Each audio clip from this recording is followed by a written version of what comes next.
Nous allons continuer cette émission avec un ingénieur de formation et écrivain. C'est cependant à travers la peinture qu'il a pu exprimer la plénitude de son talent. Il se définit comme le berger de l'île de Ngor. Nous avons le plaisir de recevoir M. Abdoulaye Diallo.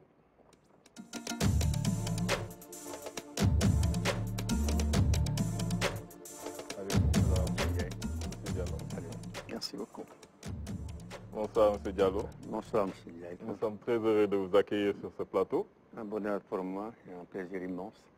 Donc comme je le disais tout à l'heure, vous êtes un artiste peintre, vraiment de renommée internationale maintenant, alors que vous êtes ingénieur de formation, vous êtes aussi écrivain parce que vous avez publié quelques ouvrages. Est-ce que vous pouvez nous raconter un peu ce qui vous a amené vers la peinture?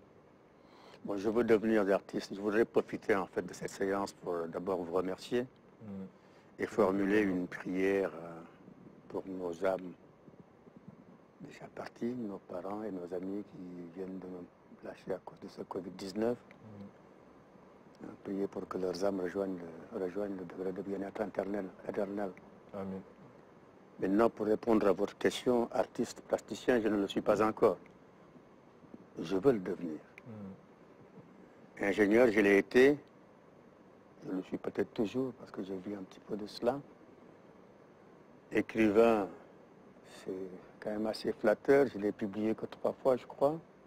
C'est déjà ça. Pas assez, hein. Mais enfin, voilà. Donc, je suis arrivé à l'art justement parce que je devais présenter mon dernier ouvrage, La fille du volcan, l'île de Ngor. Et j'avais demandé à l'époque à l'autorité de ne faire la présentation que sur l'île, pas ailleurs. Et c'est à l'occasion que l'autorité d'État m'avait dit oui, d'accord. La mairie de ville m'avait dit oui. Et il se trouvait que le maire de l'époque recevait 11 maires de capitale africaine. Quand j'ai eu la confirmation que l'ensemble de ces maires devaient venir nous visiter sur l'île de Ngor, c'était une première pour moi. Je m'étais arrangé avec la commune de Ngor et certains amis à organiser un petit festival pour pouvoir donc les recevoir. Et c'est suite à la présentation de cet ouvrage-là, ayant vu un artiste, un grand talent qui était à côté de moi, qui s'exprimait, Krembaï, paix à son âme. Pendant un moment, j'ai eu envie de faire rire tout le monde. J'ai présenté mon book, il fallait visiter l'île et visiter les performeurs. Je me dis, mais tiens, je vais me faire un performeur. J'ai pris une toile, un canevas, j'ai pris des couleurs, j'ai demandé à Cré de me prêter son couteau, il m'a prêté son couteau, et je me suis essayé à la chose, le temps de rire, et nous sommes repartis. Et c'est après le tour de l'île, quand nous sommes arrivés, que j'ai trouvé 2 amis français devant cette toile. L'un me dit que cette toile, elle est lumineuse. Est-ce que tu connais l'artiste parce que je veux l'acheter? J'avais l'impression qu'il se moquait un petit peu de moi. Je ne le prenais pas du tout au sérieux. Mais bon, bref, on a échangé et je suis rentré. Il m'appelle parce que son épouse devait rentrer le soir pour me dire, écoute, Abdoulaye, je te passe mon épouse. Son épouse, les larmes quasiment aux yeux, me disait, monsieur Diallo, écoutez, il faudrait que vous me donniez le nom de cet artiste. Je veux acheter cette œuvre, je veux qu'elle soit la mienne. J'étais un petit peu perturbé. J'avais moi-même envie de relire cette œuvre pour voir exactement ce qu'elle avait de captivant. Et j'ai dit à cette femme d'amis, écoutez, cette œuvre sera à vous parce qu'elle est la mienne. Mais je vous la donnerai au bout d'1 an, le temps de faire ma première exposition. Donc un instant durant ces échanges-là, je me suis souvenu que Salvador Dali, pour lequel j'avais une très grande admiration, avait commencé à peindre à l'âge de 14 ans. 14 pour moi c'était 5. Et je venais d'avoir mes 59 ans, donc 14. J'ai fait le link. Il avait exposé à l'âge de 15 ans. 15 pour moi c'est 6, j'adore les chiffres. J'allais vers mes 60 ans, c'était 6. Et donc ben voilà, je me suis dit, ben, tiens, paf, c'est parti, je me suis dit, je vais me faire peindre. Et pendant 1 an, j'ai travaillé à faire une première exposition. C'était assez laborieux. C'est ce qu'on appelle vraiment un talent caché, parce que vous en parlez avec beaucoup d'humilité. Mais moi, si j'essaie de faire la même chose, je ne pourrais pas prendre le couteau comme ça et hop, faire une œuvre de maître tout de suite comme ça. C'est que peut-être, qu'à un moment donné, peut-être vous saviez que vous aviez ce talent. Est-ce que vous vous êtes essayé dans votre jeunesse à la peinture? J'avoue sincèrement que non, mais en peignant, j'ai fini par comprendre que j'avais toujours peint.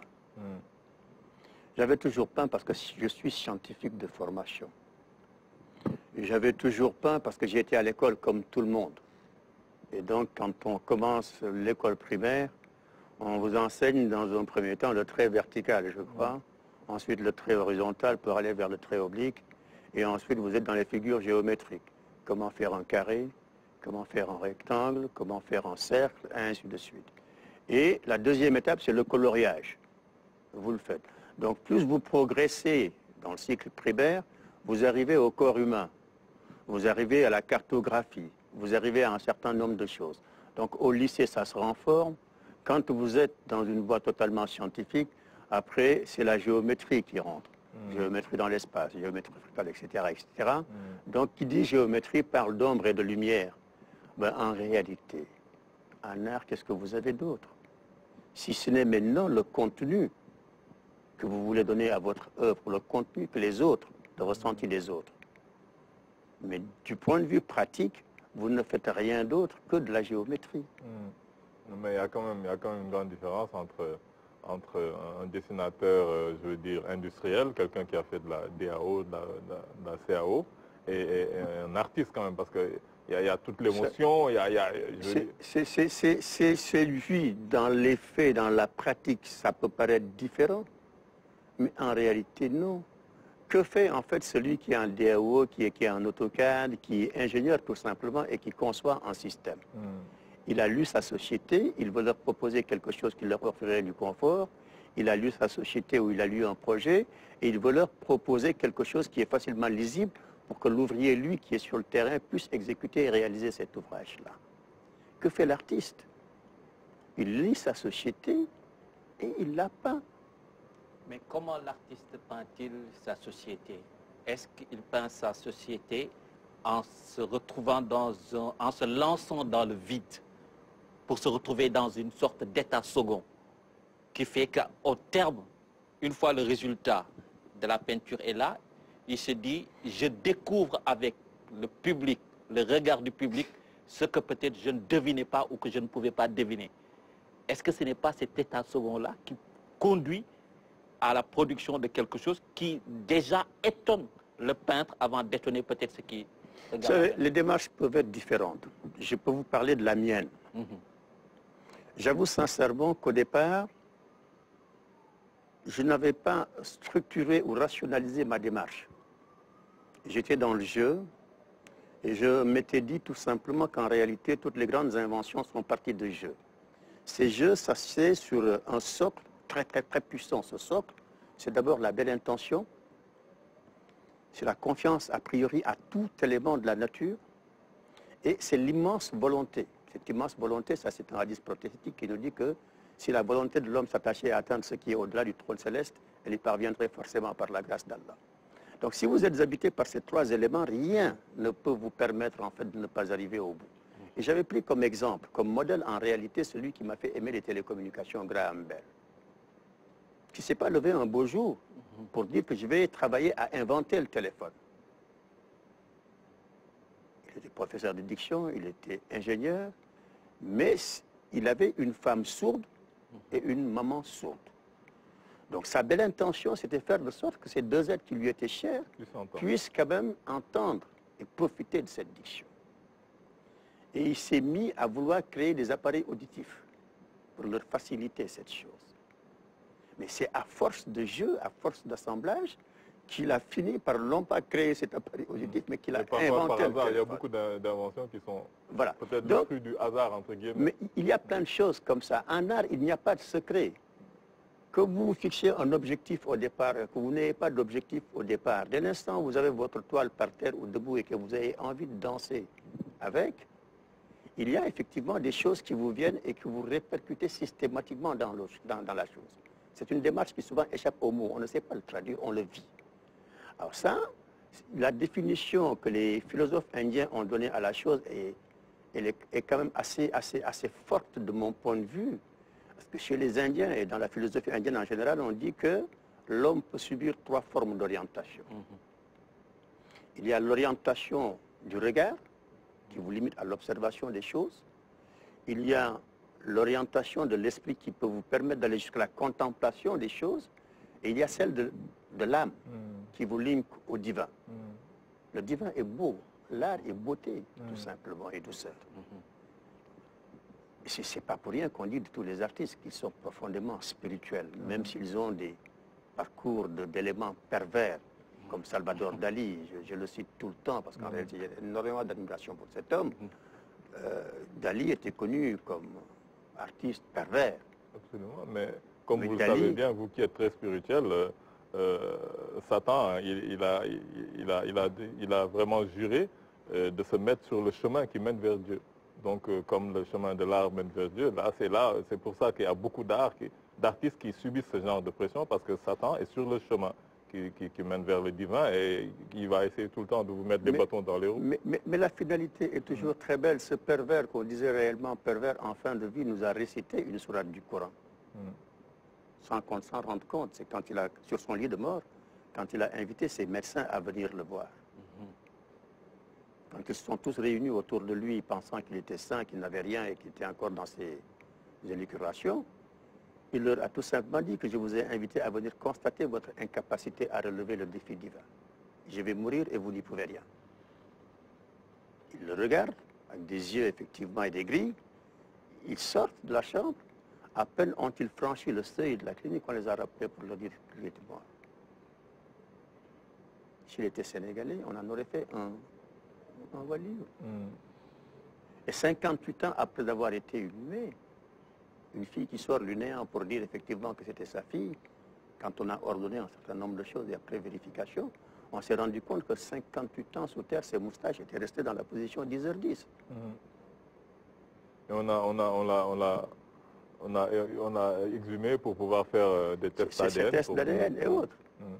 Je vous ai vu peindre un personnage politique qui constitue un modèle, un exemple, une référence internationale, mondiale, Mandela. Qu'est-ce que vous pouvez nous dire par rapport à Mandela? Mais en réalité, vous parlez de Mandela, je ne m'y aventurerai pas, d'autres peuvent le faire mieux que moi. Je vais vous dire pourquoi est-ce qu'en réalité j'ai peint Mandela. J'avais besoin d'un modèle hors de chez moi. J'aurais pu citer Cheikh Anta, j'aurais pu citer mon beau-père Maître Babacar, les peintres, mais ça j'avais mis ça dans un groupe d'œuvres qui prépare une exposition qui s'intitulera Trajectoire éthique et politique. Toutes ces personnalités politiques sénégalaises pour raconter l'histoire politique du Sénégal, me conformer un petit peu à l'esprit de mon premier ouvrage, La face cachée de notre démocratie. Donc j'ai choisi Mandela pour deux choses. La première raison, c'est pour en réalité le bonheur de sa souffrance. Le bonheur de sa souffrance. Sa souffrance a mené quand même à un certain bonheur, c'est-à-dire qu'il a donné un grand enseignement au monde. Il a souffert pendant 27 ans. Au sortir de ces 27 ans, il a donné une leçon au monde, une leçon malheureusement pas comprise. Ça t'invite à aller vers une société de pardon et de partage. Tolérance. Et avant cela, quand il est sorti de prison, son fameux cri du cœur pour dire à son peuple « I'm not a prophet ». C'était extrêmement important pour moi. Sorti de prison, sa déclaration, il sort de l'État, il fait une autre déclaration. Ça t'invite à aller vers une société de pardon et de partage. Cela coïncidait avec une période où justement l'on pensait aller vers une biennale avec un thème « Une nouvelle humanité ». Je dis mais pourquoi proposer une nouvelle humanité à des jeunes artistes alors que le monde nous propose une humanité? J'irai vers cette biennale, mais je traiterai de quelle humanité pour demain.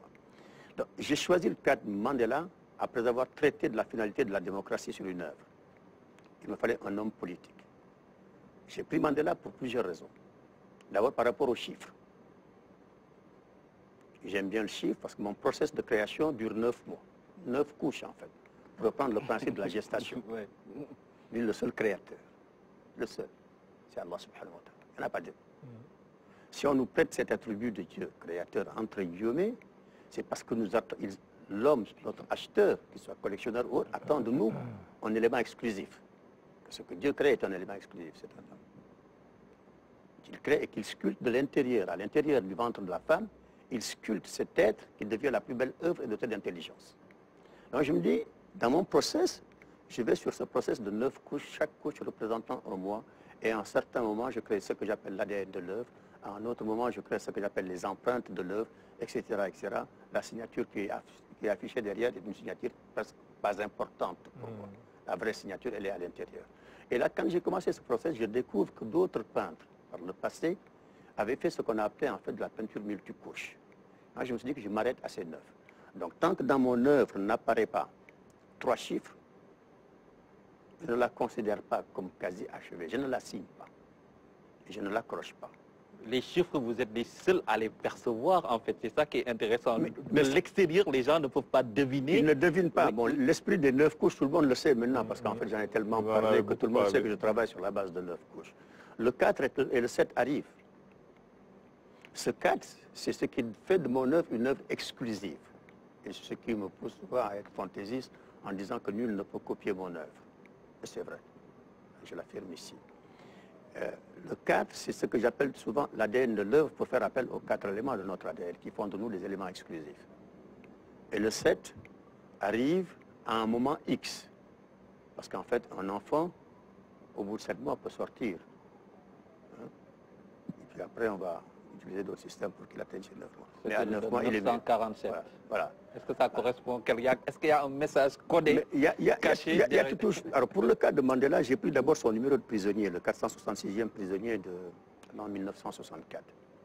Et en alignant ces deux, 466 et 64, ça fait effectivement 2 4 qui encadrent un 666.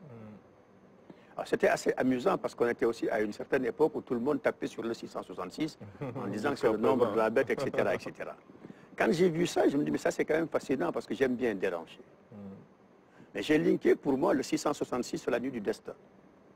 C'est la signification que je donne au nombre. La nuit du destin parce qu'en fait 666 correspond au 9. 3 fois 6, 18. 18 est un 9. 9 c'est aussi la gestation. C'est la gestation, c'est la nuit du destin, si on considère que la nuit du destin c'est la 27e nuit. Mais c'est aussi cette sourate de Rahman, où Subhanahu wa ta'ala nous dit, une fois qu'il nous dit que tout partira. 26e verset, le 27e verset, seul restera sur cette terre. Pourquoi est-ce qu'il a choisi ce verset 27 dans Rahman qu'il s'attribue, que ceux qui savent disent que la sourate qu'il prononcera lui-même le jour du jugement dernier?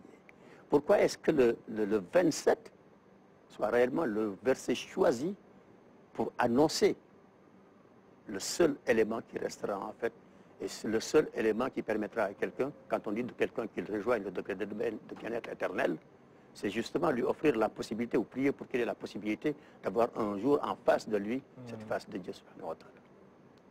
Donc, le 9 revient de ce point de vue. Donc, le 666, pour moi, c'est la nuit du destin. C'est ce 9-là, c'est ce 27.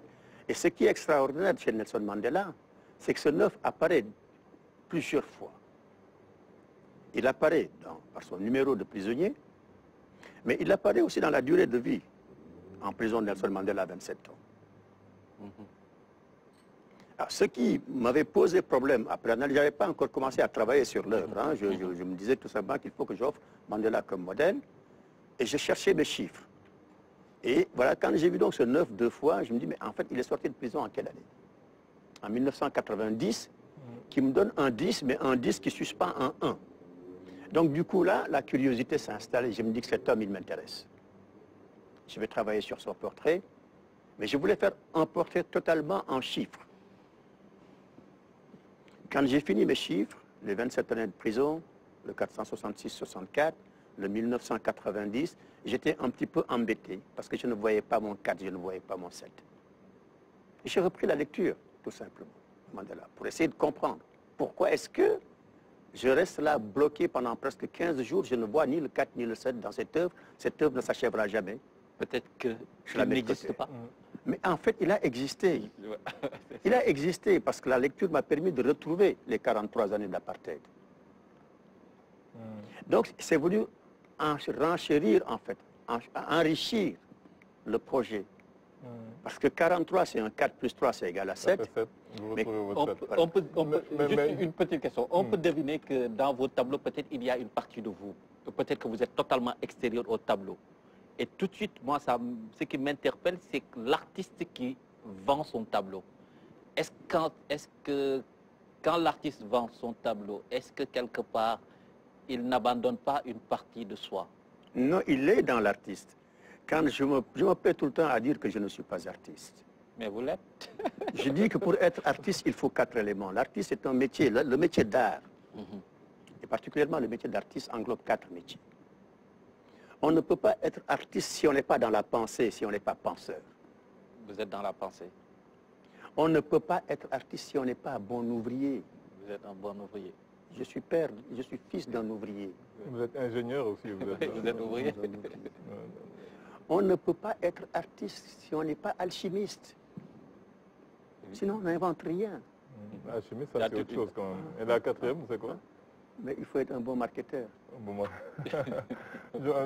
je rejoins un peu Ibrahim. Vous êtes des 4 déjà pour être, je pense que vous êtes un bon artiste. Moi juste pour terminer, parce que on est arrivé à la fin de l'entretien, mais j'espère que je n'aurai pas une réponse aussi longue. Hein, par rapport aux autres, parce que là, j'aimerais bien que peut-être que vous m'expliquiez, vous avez beaucoup parlé de Salvador Dali, qui vous a beaucoup inspiré, mais vous avez un peu repris une œuvre de Picasso, Les Demoiselles d'Avignon, œuvre assez provocatrice de Picasso, et que vous avez reprise en mettant Les Demoiselles de Khouroumboukhi.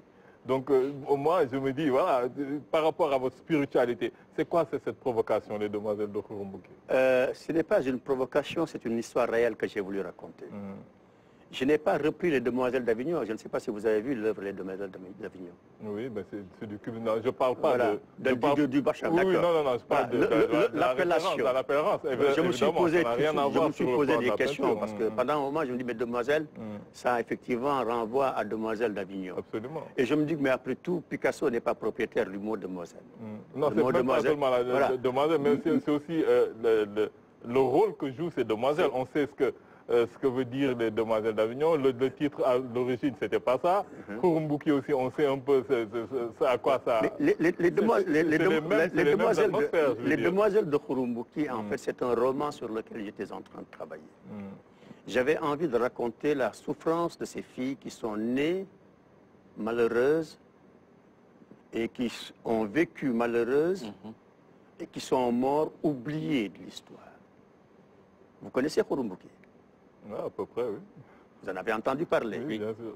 C'était cette vallée qui traversait cette partie de Thiaroye et cette partie de Pikine Diallo-Pitch. À une certaine époque, à Khouroumboukhi, c'était l'hyène qui était dans cette vallée. Jusque dans la zone des castors, on ne voyait plus l'hyène, on voyait le chacal. Et progressivement le singe jusqu'à Ngor. Les castors, on pouvait voir à peu près une capa.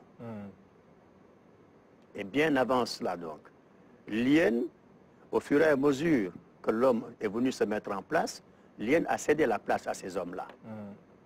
Pour maintenant laisser dans la vallée d'autres types d'hyènes. L'homme bouki, le petit voleur, celui qui fait de l'argent, etc., etc. Dakar était très peu éclairé. La zone, pas du tout. Le transport public quasi inexistant jusque sur cette zone. Donc toutes ces filles qui avaient quitté leur village lointain pour venir chercher du travail à Dakar, au fin d'aider les familles laissées dans les villages, se retrouvaient entre Thiaroye et Diallo-Pitch pour justement loger ensemble, comme c'est le cas encore aujourd'hui. Ces filles qui n'avaient pas la chance d'arriver chez elles le soir à une certaine heure étaient systématiquement violentées par ces voyous-là. De violenter, on arrive au viol. De viol, on en arrive à, si les atours présentés sont des atours assez intéressants, à les mettre sur le trottoir ou à Rebeuss ou dans le plateau comme prostituées. Elles finissent par être relâchées par les consommateurs parce que malades ou ayant vieilli, elles retournent à Khouroumboukhi pour s'offrir un oreiller et un bout de poisson. D'où le clin d'œil aux Demoiselles d'Avignon, parce que c'est exactement... C'est à peu près la même histoire, mais ça c'est une histoire réelle que nous avons vécue au Sénégal et que nous continuons à vivre dans certaines localités du Sénégal. Je me suis dit pendant un moment, j'arrête d'écrire, je vais raconter l'histoire par le pinceau. Et c'est ce qui m'a amené effectivement à la fin de l'œuvre de donner le titre de Juste pour terminer par rapport à la biennale, je pense qui a été reportée, peut-être pour des raisons qu'on connaît. Comment vous vivez ça? Vous et les artistes, qu'est-ce que vous avez prévu pour cette année? Comment ça va se dérouler? Disons que sur l'île de Ngor, parce que j'avais prévu de faire ma biennale sur l'île de Ngor en une biennale off, il y a un certain nombre d'artistes à qui je voulais offrir donc espace d'exposition sur l'île, et on allait faire dans l'interculturalité, parce que nous sommes 3 dans ce projet-là. Il y a mon commissaire permanent, le professeur Bagay Kassé, et il y a Oasis Diop.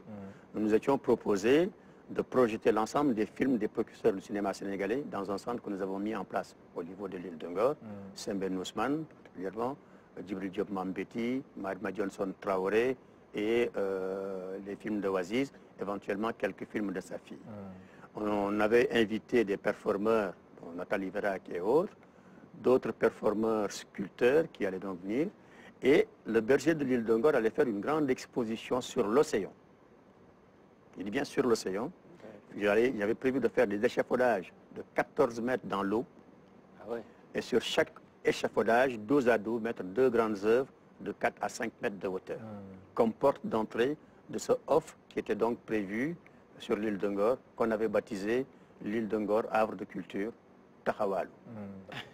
En tout cas, peut-être on aura l'occasion de pouvoir voir ça. Les choses seront simplement décalées. Nous avons été très très heureux de vous avoir sur ce plateau, M. Diallo, et nous vous souhaitons une bonne continuation. Merci infiniment. Merci beaucoup. Merci.